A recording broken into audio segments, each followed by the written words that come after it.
नमस्कार मित्र आणि मैत्रिणींनो. तर आपल्या संस्कृतीमध्ये कसं आहे की अतिथी देवो भव, म्हणजे कोणीही पाहुणे आले की आपण एकदम त्यांचा आदरातिथ्य करतो, त्यांना जेवण खावण असं करतो. परंतु आजकाल चित्र एकदम बदललेलं आहे. आजकाल सगळे बिझी झालेले आहेत, कारण सगळे घरातले सगळेजण जॉब करतात. हजबंड वाईफ दोघेही जॉब करतात. त्यामुळे आणि आता पूर्वीसारखं एकत्र कुटुंब नाही राहिले. आता सगळे वेगळे वेगळे असतात. त्यामुळे तेवढं राहिलं नाही एकमेकांकडे जाणं येणं. मला आठवतं आम्ही लहान होतो ना, तेव्हा प्रत्येक संडेला पप्पांना सुट्टी असायची ना, मग प्रत्येक संडेला कधी काकांकडे जा, कधी आत्याकडे जा, कधी मामाकडे जा. आणि त्या आमच्याही एकही संडे असा नसेल की आम्ही कोणाकडे गेलो किंवा कोणी आमच्याकडे आले. परंतु आता तसं नाही. आता सगळे बिझी आहे, कोणी कोणाकडे जात नाही आणि येत नाही.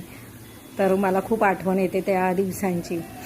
तर आज मी जेवणाला बनवलेलं फ्लावर वाटाणा भाजी, वरण भात, सुरणाचं